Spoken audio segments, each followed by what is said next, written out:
মৰমৰ ছাত্ৰ-ছাত্ৰীসকল, আশা কৰোঁ তোমালোকে ভালদৰে পঢ়া-শুনা কৰি আছা। ছাত্ৰ-ছাত্ৰীসকল, তোমালোকৰ লগত আলোচনা কৰিম অনুজীৱক মিত্ৰ আৰু শত্ৰু নামৰ যিটো ছায়েন্সৰ ২ নম্বৰ পাঠটো। ছাত্ৰ-ছাত্ৰীসকল, প্ৰশ্ন উত্তৰখিনি আলোচনা কৰিম, লগতে তোমালোকৰ ইম্পৰ্টেণ্ট যিখিনি আছে কি হিচাপে তোমালোকক সেইখিনিও মই দি দিম। ঠিক আছে? অনুজীৱক ৪টা ভাগত ভাগ কৰা হৈছে: বেক্টেৰিয়া, ভেঁকুৰ, পতজোৱা, শেলাই। ভাইৰাছৰ দ্বাৰা হোৱা ৰোগবিলাকৰ ভিতৰত যদি আমি চাওঁ তেনেহ'লে ইনফ্লুৱেঞ্জা, চৰ্দি, কাহ, পলিঅ', বসন্ত। পতজোৱাৰ দ্বাৰা হোৱা ৰোগবিলাক যদি চাওঁ তেনেহ'লে ডিচেণ্ট্ৰি বা গ্ৰহণী, মেলেৰিয়া, টাইফইড আৰু যক্ষ্মা। আমি উদাহৰণ যদি চাওঁ, ভেঁকুৰৰ উদাহৰণ হৈছে পাউৰুটিত হোৱা মল্ড, পেনিচিলিয়াম, এস্পাৰজিলাছ। শেলাই অনুজীৱৰ যদি উদাহৰণ চাওঁ তেনেহ'লে ক্লেমাইডমনাছ, স্পাইৰোগাইৰা। বেক্টেৰিয়া যদি উদাহৰণ চাওঁ তেনেহ'লে স্পাইৰেল বেক্টেৰিয়া, ৰডশ্বেপ বেক্টেৰিয়া। পতজোৱাৰ উদাহৰণ চাওঁ যদি এমিবা আৰু পেৰামিচিয়াম। ছাত্ৰ-ছাত্ৰীসকল, তোমালোকৰ প্ৰশ্ন যিহেতু মাজৰ পৰাও আহিব পাৰে, চ' তোমালোকে এইখিনি ভালদৰে চাই ল'বা। তাৰপিছত আমি কুৱেশ্যন এনচাৰলৈ যাম। অনুজীৱৰ ব্যৱহাৰ যদি চাওঁ তেনেহ'লে লেক্ট'বেচিলাছ অনুজীৱটো ব্যৱহাৰ কৰা হয় গাখীৰক দৈলৈ পৰিণত কৰে। ইষ্ট নামৰ বেক্টেৰিয়া যিটো অনুজীৱ কেক পাউৰুটি প্ৰস্তুতকৰণত ব্যৱহাৰ হয়, আৰু লগতে সুৰা মদ বাণিজ্যিক প্ৰস্তুত কৰাত ব্যৱহাৰ হয়। ব্লু গ্ৰীণ এলগি যিটো আছে মাটিত নাইট্ৰজেন পৰিমাণ বঢ়ায়, যাক আমি নীলা সেউজীয়া শেলাই বুলিও কওঁ। ব্লু গ্ৰীণ এলগি মানে পেলনীয়া জাবৰ জোঁথৰ প্ৰশ্নত কৰিবলৈ অনুজীৱৰ ভূমিকা অতি গুৰুত্বপূৰ্ণ।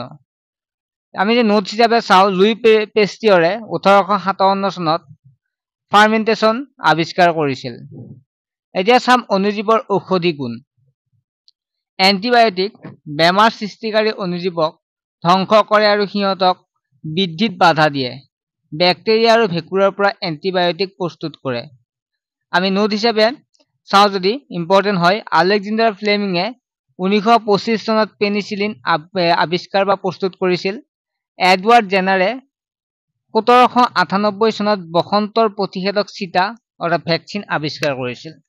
ইয়াৰ মাজতে তোমালোকক কওঁ যে ছাত্ৰ-ছাত্ৰীসকল, তোমালোকে যদি এই PDF-টো পাব বিচাৰা তেনেহ'লে হোৱাটছএপ নাম্বাৰটো দেখা পাইছা, ইয়াত এটা হোৱাটছএপ নাম্বাৰ এটা গ্ৰুপ খোলা হৈছে, য'ত ইম্পৰ্টেণ্ট PDF বিলাক বা কিছুমান ইম্পৰ্টেণ্ট নোটছবিলাক দি দিয়া হয়। তোমালোকে গ্ৰুপটোত জইন হ'ব পাৰিবা।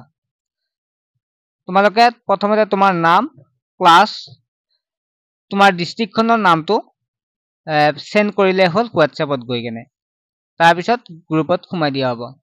অনিষ্টকাৰী অনুজীৱ যদি চাওঁ তেনেহ'লে কমিউনিকেবল ডিজিজ বা সংক্ৰামক ৰোগ। এজন ৰোগীয়াল মানুহৰ পৰা সুস্থ মানুহলৈ বিয়পা ৰোগক সংক্ৰামক ৰোগ বোলা হয়, যেনে কলেৰা, চৰ্দি, মাজুৱাই।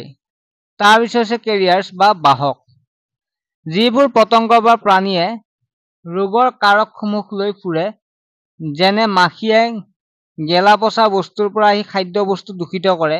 মাইকী এনফিলিছ মহ মেলেৰিয়া পৰজীৱী বীজাণুৰ বাহক। মাইকী এডিছ মহে ডেংগু ভাইৰাছৰ বাহক।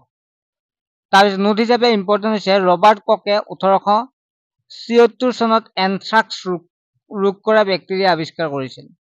অনুজীৱৰ দ্বাৰা উদ্ভিদত হোৱা ৰোগ বা বেক্টেৰিয়া আমি অনুজীৱৰ দ্বাৰা উদ্ভিদত হোৱা আমি যদি ৰোগবিলাক চাওঁ তেনেহ'লে বেক্টেৰিয়াই কৰে চাইটাছ কেংকাৰ, হেহুৰ যিটো ৰোগ সৃষ্টি কৰে, হেহুৰ ৰাছ বেমাৰটো সৃষ্টি কৰে ভেঁকুৰে। ভেন্দিৰ ইয়েল ভেইন মজাইক ভাইৰাছৰ দ্বাৰা সৃষ্টি হয় বা ৰোগটো সৃষ্টি কৰে। এতিয়া আমি প্ৰশ্ন উত্তৰকেইটালৈ আহিছোঁ।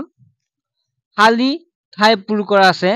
অনুজীৱবিলাকক ডেছ সহায়ত দেখা যায়। ইয়াৰে শুদ্ধ উত্তৰ হ'ব অনুবীক্ষণ যন্ত্ৰৰ সহায়ত দেখা যায়।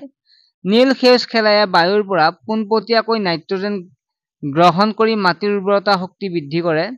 গটো হৈছে ইষ্টৰ সহায়ত খুৰা প্ৰস্তুত কৰা হয়। হটো হৈছে বেক্টেৰিয়াৰ দ্বাৰা কলেৰা ৰোগ হয়। তাৰপিছত শুদ্ধ উত্তৰত ৰাইট চিন বা কাৰেক্ট চিন দিয়া। ইয়াৰ যে আমি চাওঁ তেনেহ'লে উত্তৰটো হ'ব যে সুৰা অক্সিজেন প্ৰস্তুত কৰিবলৈ ইষ্ট ব্যৱহাৰ কৰা হয়। 2 নম্বৰটো হৈছে ষ্ট্ৰেপ্টমাইচিন এবিধ এণ্টিবায়টিক।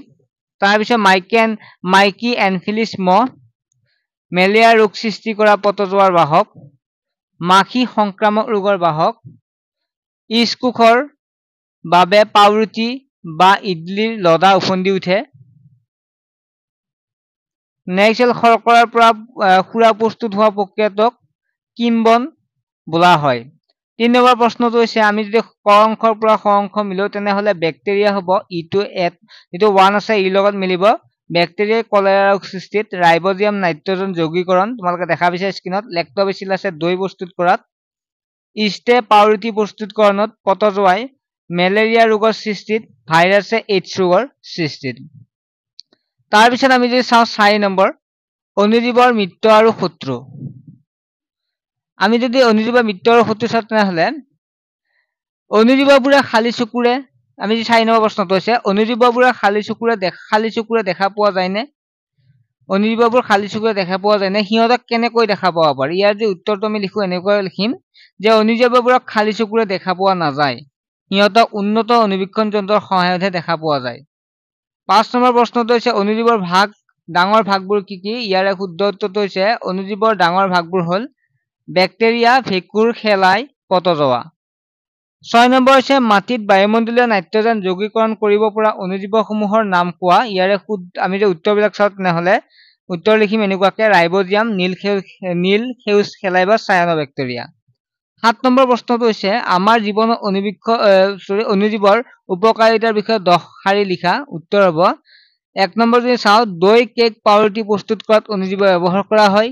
ব্যৱসায়িক ভিত্তিত সুৰা প্ৰস্তুত কৰিবৰ বাবে অণুজীৱ ব্যৱহাৰ কৰা হয়। বিভিন্ন ৰোগ নিবাৰণ কাৰণে ব্যৱহাৰ হোৱা এন্টিবায়টিক কিছুমান নিৰ্দিষ্ট অণুজীৱৰ দ্বাৰা প্ৰস্তুত কৰা হয়। পৰিৱেশ অণুজীৱবোৰে নিকা কৰে। গছ-গছনি, পাত, মৃত প্ৰাণী ইত্যাদি পচন ঘটাই পৰিৱেশ চাফা কৰে। কিছুমান বেক্টেৰিয়াই মাটিৰ উৰ্বৰতা বৃদ্ধি কৰে।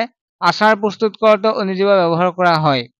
8 নম্বৰ প্ৰশ্নটো চাওঁ অণুজীৱৰ অপকাৰিতাৰ বিষয়ে চমুকৈ লিখা। অণুজীৱসমূহে বিভিন্ন ধৰণে অনিষ্ট সাধন কৰিব পাৰে।